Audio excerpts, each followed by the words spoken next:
Hello teachers, Unit 10 Probability Theory அதான் இப்போ பார்க்க போகிறோம். பார்க்கலாம் வாங்க. ஃபஸ்ட்டு பாருங்கள் சாம்பிள் ஸ்பேஸ் அதனுடைய டெஃபினேஷன். அதான் உங்களுக்கு தெரியும் சாம்பிள் ஸ்பேஸ்னா சரிங்களா. நம்பர் ஆஃப் ஃபேவரபிள் அவுட்கம்ஸ் தான் வந்து சாம்பிள் ஸ்பேஸு. அப்புறம் trial, each repetition of experiment is called trial. அப்புறம் ஈவெண்ட்டு, நம்மளுக்கு ஒரு ஈவெண்ட் நடக்குது இல்லை, சப்செட் ஆஃப் சாம்பிள் ஸ்பேஸினுடைய ஒரு சப்செட் தான் என்னது ஈவெண்ட்டு சரிங்களா. அப்புறம் ஈக்குவலி லைக்டு ஈவெண்ட், அதுவும் தெரியும். 2 or more events said to be equally likely if each one of them has an equal chance of occurrence. Next, mutually exclusive event, அதாவது A intersection B not equal to pi இருந்துச்சுன்னா அது வந்து mutually exclusive.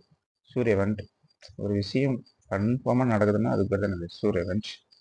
Impossible event, இந்த விஷயம் நடக்கலைன்னா அது பேர் impossible event, அதை வந்து பைன்னு சொல்லுவோம். Excessive event, A1 A2 etc. AN or excessive event. Their union is a sample space. Yes, இதனுடைய யூனியன்லாம் என்ன வரும், டோட்டல் சாம்பிள் ஸ்பேஸும் வந்துடும். அதுதான் எக்ஸாக்டிவ் ஈவெண்ட். ஃபேவரபிள் ஈவெண்ட்ஸ், நம்மளுக்கு என்ன கிடைக்குதோ அதுதான், நம்மளுக்கு பாசிட்டிவ் ஏதோ அது அதாவது போட இல்லையா, ஒரு டாஸ்க் போடுறோம் அது நம்மளுக்கு வர்றது தான் என்னது, அதுதான் ஃபேவரபிள் அவுட்கம்ஸ். ஒரு ப்ராபபிலிட்டி ஃபார்முலா N(A)/N(S). நம்மளுக்கு நம்பர் ஆஃப் ஏன்னா ஃபேவரபிள் அவுட்கம்ஸ் நம்மளுக்கு வருது. டோட்டல் நம்பர் ஆஃப் அவுட்கம்ஸ் கீழே தான் சாம்பிள் ஸ்பேஸினுடைய நம்பர் சரிங்களா. அது N(A)/N(S).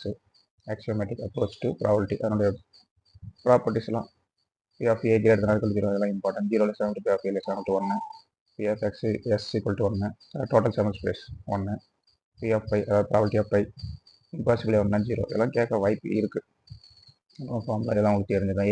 A1 யூனியன் A2 யூனியன்னா ப்ளஸ் சரிங்களா. P of A பார் அதாவது ப்ராபபிலிட்டி ஆஃப் A பார்னா 1 minus P of A, அதெல்லாம் கூட இம்பார்ட்டன்ட். தான் எல்லாம் படிச்சிருப்பீங்க, பக்கம் எக்ஸாம் வந்துச்சு, எல்லாம் படித்து முடிச்சிருப்பீங்க சரிங்களா. உங்களுக்கு இந்த நோட்ஸ் வேணுன்னா வாங்கிக்கோங்க சரிங்களா. கீழே இருக்கிற நம்பருக்கு வாட்ஸ்அப் பண்ணுங்கள், எங்கள் டீம் உங்களை காண்டாக்ட் பண்ணோம், அந்த நோட்ஸ் வாங்கிக்கோங்க. 1000 MCQவும் இருக்குது, மல்டிபிள் சாய்ஸ் கொஸ்டினும் இருக்குது, அது வேணாலும் வாங்கிக்கோங்க. 10 யூனிட்ஸ் நோட்ஸ் இருக்குது, வேணா வாங்கிக்கோங்க. 1000 MCQ, அதாவது ஒவ்வொரு யூனிட்டுக்கும் 100 MCQ ஆன்சர் அதில் இருக்கும் சரிங்களா. ஏவோ பியான ஆன்சர் கொடுத்துருக்கோம், அது வேணாலும் வாங்கிக்கோங்க. கீழே இருக்கிற நம்பருக்கு வாட்ஸ்அப் பண்ணுங்கள். மெட்டீரியல் வாட்ஸ்அப் பண்ணுங்கள். MCQனா 1000 MCQன்னு வாட்ஸ்அப் பண்ணுங்கள், எங்கள் டீம் உங்களை காண்டாக்ட் பண்ணுவாங்க. சரி, என்ன டீட்டெயில் எவ்வளோ அமௌண்ட்னு சொல்லுவாங்க. இது ப்ராப்ளம் சரிங்களா. ப்ராபபிலிட்டி பேஸ் பண்ணி ப்ராப்ளம் இந்த மாதிரி சம்ஸ்லாம் கேட்க வாய்ப்பு இருக்குது சரிங்களா. ப்ராப்ளம் இருங்க, இந்த செம்மு அப்புறம் பேரடைஸு, இந்த செம்மு தேர்டு மொத்தம் பார்த்தீங்கன்னா என்ன ப்ராப்ளம் இருக்குதுன்னா 10 ப்ராப்ளம் இருக்குது. அதை யூஸ் பண்ணி இந்த ப்ராபபிலிட்டி யூஸ் பண்ணி எத்தனை ப்ராப்ளம் இருக்குது, எத்தனை சம் இருக்குது, 10 சம்ஸ் இருக்குது சரியா. ஓகே, நெக்ஸ்ட் பாருங்கள் இண்டிபெண்டன்ட் ஈவெண்ட். இதை யூஸ் பண்ணியும், அதாவது என்ன independent ஈவெண்ட்னா 2 events are said to be independent இருந்துச்சுன்னா if the occurrence of an event does not affect the occurrence of the other, ஒன்று வந்து இன்னொன்று அஃபெக்ட் பண்ணாது, அதான் வந்து இண்டிபெண்டன்ட் ஈவெண்ட் சரிங்களா. அதனுடைய விளக்கம் எக்ஸாம்பிள் என்னென்னா, ஒரு result P of A into B இருந்தால் P of A into P of B இண்டிபெண்டாக இருந்தால் சரிங்களா. அதனுடைய ப்ராப்ளம் இண்டிபெண்டன்ட்டை யூஸ் பண்ணி ப்ராப்ளம், இந்த மாதிரி சம்ஸ் நிறைய கேட்குறாங்க டிஆர்பியில் சரிங்களா. 10th யூனிட்டில் இந்த மாதிரி சம் கேட்குறோம். அங்கே ஒரு 10 சம்ஸ் இருக்குது, இங்கே ஒரு 5 சம்ஸ் இருக்குது சரிங்களா. இண்டிபெண்டன்ட்டை யூஸ் பண்ணி ஒரு 6 சம் ஓகேங்களா. சரி, 16 சம் மொத்தம். எனி ஒன்னா A1 in B, போத்னா A in B அந்த மாதிரி யூஸ் பண்ணலாம். இப்போ கண்டிஷனல் ப்ராபபிலிட்டி இது ஒரு இம்பார்ட்டன்ட், இதை வச்சும் சம்ஸ் கேட்குறாங்க. பதில் டிஆர்பியில் கேட்ட சமயம் probability of A condition B சரிங்களா. அப்புறம் P of A intersection B மட்டும் இங்கே வச்சுக்கணும், P of B இந்த பக்கெட் பண்ணலாம், அதான் ப்ராப்ளம். இது ப்ராடக்ட் தியரம்னு பேர். இது probability of B condition A சரிங்களா. A and B are mutually exclusive event அந்த இந்த ஃபார்முலா. அதுவும் ப்ராப்பர்ட்டிஸு சரிங்களா. இதெல்லாம் டிஆர்பியில் கேட்டிருக்காங்க, இந்த ப்ராப்பர்ட்டிஸ்லாம் 7th ப்ராப்பர்ட்டி 6th ப்ராப்பர்ட்டிலாம் இதெல்லாம் படிங்க. அப்புறம் இதை வச்சு கண்டிஷனல் ப்ராப்பர்ட்டியை வச்சு சம்ஸு ஃபஸ்ட்டு ஒரு 16 சம்ஸ் இருக்குது. அப்புறம் இங்கே பார்த்தீங்கன்னா ஒரு 4 சம்ஸ் இருக்குது. வித் ரிப்ளேஸ்மெண்ட்னா எப்படி, வித்தவுட் ரிப்ளேஸ்மெண்ட்னா எப்படி, இங்கே ஒரு 4 சம்ஸ் இருக்குது. தேர்ட் சப்ளை 2 சப்டிஷனு 3 சப்டிஷனு சரிங்களா. பார்த்தீங்கன்னா டோட்டல் 20 சம்ஸ் இது வரைக்கும். ஒரு பேஸ் தியரம், இது ஒரு இம்பார்ட்டன்ட். இந்த A1 A2 எக்ஸட்ரா ஏன் இருக்குது, இதெல்லாம் நம்பர் E1 E2 கூட மாற்றி கொடுப்பாங்க, அதுக்கு தகுந்த மாதிரி தான் நான் போடணும். மேலே அப்படியே எழுதணும், கீழே வந்து சம்மேஷன் வரும். ஏஐ கண்டிஷன் இ மாற்றி கூட கேட்பாங்க, இஐ கண்டிஷன் ஏன்னு கூட வரும். கொஸ்டின் எப்படி கேட்பான்னு யாராலையும் கணிக்க முடியாது சரிங்களா. இந்த ஃபார்மேட்டை நீங்கள் ஞாபகம் வச்சுக்கணும். அடுத்து ரேண்டம் வேரியபிள்னா என்ன, அது எப்படி? இப்போ கண்டினியூஸ் ரேண்டம் வேரியபிள் என்ன, ப்ராபபிலிட்டி மாஸ் ஃபங்க்ஷன் அது என்ன, பி ஆஃப் எக்ஸ் இதில் summation P of x equal to 1 அதுவும் import, probability density function, continuous function, distribution function, properties, problems, சரிங்களா? அதை பேஸ் பண்ணி கண்டினியூஸ் ரேண்டம் வேரியபிள் பேஸ் பண்ணி ப்ராப்ளம்ஸ். ஏற்கனவே ஒரு 20 ப்ராப்ளம் பார்த்தோம், ஒரு 5 இங்கே ஒரு 5 ப்ராப்ளம், 25 ப்ராப்ளம் இது வரைக்கும். சரி, அடுத்தது மேத்தமெட்டிக்கல் எக்ஸ்பெக்டேஷன், இதுவும் சிலபஸில் இருக்குது. டிஸ்கிரீட்டில் என்ன, கண்டினியூஸில் என்ன, அதை பேஸ் பண்ணி ப்ராப்பர்ட்டிஸு, அப்புறம் X and Y squares inequality என்னுடைய ப்ராப்பர்ட்டிஸு, மார்கோஸ் இன்இக்வாலிட்டி இதெல்லாம் கொடுத்துருக்காங்கல்ல சிலபஸில். அப்புறம் வேரியன்ஸ்னா E of X square minus E of X whole square. E of எக்ஸ்னா expectation of X, variation of C equal 0, variation of C X equal C square variation X, variation of AX plus B இது கேட்ட தான் டிஆர் போட்டேன், A square variation of X. சரிங்களா? இதெல்லாம் பார்த்துக்கலாம். எக்ஸ்பெக்டேஷனை base பண்ணி ப்ராப்ளம்ஸு ஏற்கனவே 25 ப்ராப்ளம்ஸ் பார்த்தோம். இதில் ஒரு 5 ப்ராப்ளம், 25 30 ப்ராப்ளம் ஆச்சு. மொமெண்ட் ஜெனரேட்டிவ் ஃபங்க்ஷன் இதுவும் சிலபஸில் இருக்கிறது தான். அதனுடைய properties K1 K2 K3 K4 அதான் டீட்டெயிலாக இருக்கும். ஹேண்ட் ரைட்டிங் நல்லாயிருக்கும். சரிங்களா? புரியும் உங்களுக்கு, கேரக்டரிஸ்டிக் ஃபங்க்ஷனு அதுவும் சிலபஸில் இருக்குது. நல்லா தூர நோட்ஸ் வந்து நல்லா க்ளீனாக இருக்கும், நல்லா புரியும், பார்த்தோன்னே படிக்கிற ஆசை வரும். சரிங்களா? சரி, அதை பேஸ் பண்ணி சம்ஸ்லாம். சரி, தேரம் இன்வர்ஷன் தேரம், செபிஷியன் இன்இக்வாலிட்டி இது சிலபஸில் இருக்குது. இம்பார்ட்டன்ட் 4 இருக்குது. செபிஷியன் இன்இக்வாலிட்டி நம்ம பெரும்பாலும் 1 தான் படிப்போம், 4 இருக்குது. சரிங்களா? இது 1/k² less or equal to 1 - 1/k², K சிக்மானா என்ன, சி எல்லாம் சைடில் கரெக்டாக கொடுத்துருப்போம். சம்ஸ் இதை யூஸ் பண்ணி இப்போ கேட்டது டிஆர்பி கேட்ட சம் இது. சரிங்களா? 2 சம் இருக்குது பாருங்கள், ரெண்டுமே டிஆர்பி கேட்ட sum. 2 dimensional random variable, discrete variable, continuous random. 2 டைமென்ஷனில் discrete continuous joint probability function, discrete mass function, continuous density function, அதோட properties, joint probability distribution function, அதோட ப்ராப்பர்ட்டிஸு, அப்புறம் marginal density function, sums, problems, அதோட ப்ராப்ளம்ஸ் பார்த்தீங்கன்னா ஒரு 50 problems மேலே இருக்குது.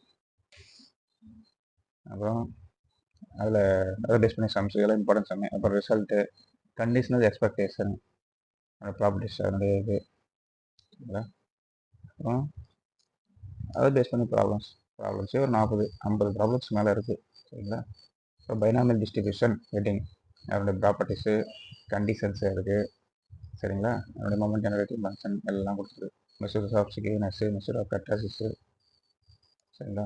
NP greater என்பிக்கு எல்லாம் டிஆர்பில் கேட்டது, மீன் கிரேட்டர் வேரியன்ஸ் டிஆர்பில் கேட்சாம். சரிங்களா? யூனிக்னஸ் தியரம், பைனாமியல் யூஸ் பண்ணி சம்ஸு 3-4 சம்மு 5 சம் இருக்குது. பைனாமியலுக்கு 8 சம் இருக்குது பைனாமியலுக்கு. சரிங்களா? அடுத்தது பாய்சன் டிஸ்ட்ரிபியூஷன், அப்புறம் அதை பேஸ் பண்ணி சம்ஸு 80 சம்முக்கு மேலே வருதுங்க. இது கேரக்டர்ஸ் ஃபங்க்ஷனாக இருக்குது, அதெல்லாம் இம்பார்ட்டன்ஸ் இதெல்லாம். அதை பேஸ் பண்ணி சம்ஸு, அதுக்கு மொமெண்ட் ஜெனரேட்டிவ் ஃபங்க்ஷன் இதெல்லாம் கொடுத்துருக்கோம், எல்லாமே இருக்குது. அதை பேஸ் பண்ணி சம்ஸு, ஜாமெட்ரிக் டிஸ்ட்ரிபியூஷன் அதை பேஸ் பண்ணி சம்ஸு, அப்புறம் ஹைப்பர் ஜாமெட்ரிக் டிஸ்ட்ரிபியூஷன் இருக்குது, அதை பேஸ் பண்ணி சம்ஸு ஒன்று. அப்புறம் காமா டிஸ்ட்ரிபியூஷன் எல்லாமே இருக்குது. உங்களுக்கு இந்த நோட்ஸ் வேணும்னா வாங்கிங்க. பீட்டா டிஸ்ட்ரிபியூஷன் முடியாதவங்க இதிலே படிக்கிறீங்கன்னா படிச்சுங்க, நல்லா தான் ஸ்கோல் பண்ணியிருக்கோம். லாப்லாஸ் டிஸ்ட்ரிபியூஷன், சாம்பிள் தியரி அதனுடைய formulas, distribution of sample mean, அப்புறம் அது ஹைப்போதீசிஸ், நல்ல ஹைப்போதீசிஸ், ஆல்டர்னேட்டிவ் ஹைப்போதீசிஸ் எல்லாம் இருக்குது பாருங்கள். அதனுடைய problems, test for sample mean, chi square distribution இதில் syllabus chi square student distribution F test, அதை பேஸ் பண்ணி ப்ராப்பர்ட்டிஸ் ஒன்றும் லைனாக கொடுத்துருக்கோம். சரிங்களா? இதெல்லாம் இம்பார்ட்டன்ட், நல்லா படிங்க. அதோட ப்ராப்ளம்ஸு, நோட்ஸு 4-5 சம் இருக்குது. எல்லாம் சைஸ் ஸ்கொயர் டிஸ்ட்ரிபியூஷனு, அதனுடைய ப்ராப்பர்ட்டிஸு ஒரு டிஆர்பியில் கேட்க வாய்ப்பு இருக்குது. சரிங்களா? ஃபார் அப்ளைங் சைஸ் ஸ்கொயர் எக்ஸ்பெக்டேஷன் இது டிஆர்பியில் கேட்ட சம் இது. இதுவும் டிஆர்பியில் கேட்டுச்சுன்னா ஹார்மோனிசம் சீமனிசம் கண்டென்சன்சி டேபிள் ஷார்ட்ஸ் கரெக்ஷன் ஃபார்ம்லாம் இதுவும் டிஆர்பியில் கேட்டது. ஸ்டூடெண்ட் டி டிஸ்ட்ரிபியூஷன் சரிங்களா, அது கேட்டது எல்லாம் கேட்டிருக்காங்க.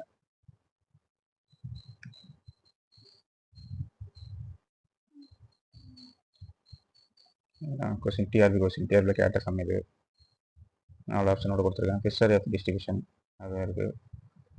அதான் சில பேர் இது அப்படியே நோட்ஸ் அப்படியே பாயிண்டாக கொடுத்துருக்கேன் பாருங்கள். எல்லாமே important. Analysis of variance, ANOVA table, one way classification table சரிங்களா. எஸ்எஸ்சி எஸ்எஸ்டின்னு இருக்குது.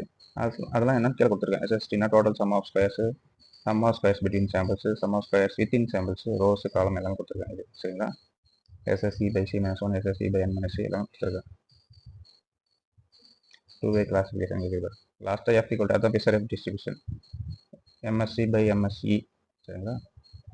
அதெல்லாம் கீழே கொடுத்துருக்கேன் என்னன்ட்டு சரி. என்ன எஸ்எஸ்சின்னு என்ன, எஸ்எஸ்ஆர்னு என்ன, எஸ்எஸ்சின்னு என்ன, எஸ்எஸ்டின்னு என்ன எல்லாமே கொடுத்துருக்கேன். Note to calculate the ratio f as follows: f equal to between column variance divided by within column variance சரிங்களா. இது டிஆர்பியில் கேட்ட some. between column variance divided by within column variance, s1 square by s2 square from the test below in the one way. இது டிஆர்பியில் கேட்ட question. இதே question அப்படி table போட்டே கேட்டிருந்தோம் சரிங்களா. அது எப்படின்னு படிச்சிங்க. 50/10 சரிங்களா. எப்படி வந்துச்சுன்னு போட்டிருக்கேன். 50 எப்படி இருந்துச்சு, 10 எப்படி இருந்துச்சு, அதுக்கப்புறம் அதெல்லாம் அந்த டேபிள் வச்சு யூஸ் பண்ணுறது. டேபிள் நல்லா 5-6 முறை எழுதி பார்த்து நல்லா பொறுமையாக பார்த்து படிக்கணுங்க. இதுக்கு ஆன்சர் வந்து 5 டிஆர்பி கிடையாது இது வரைக்கும் சரிங்களா. மொத்தம் பார்த்தீங்கன்னா 125, முன்னாடி ஒரு 2 பக்கம் 126 பக்கம் இருக்குது ப்ராபபிலிட்டி தியரி. உங்களுக்கு தேவைன்னா இந்த நோட்ஸு வாங்கிங்க, நல்லா யூஸ் ஆகும் சரிங்களா. 10 யூனிட்லேயும் நோட்ஸ் இருக்குது, வேணா வாங்கிக்கோங்க. 1000 எம்சிக்கும் இருக்குது, வேணா வாங்கிக்கோங்க சரிங்களா. படிங்க, எக்ஸாம் பார்க்க வந்துடுச்சு. All the best. ஓகே, பார்க்கலாம்.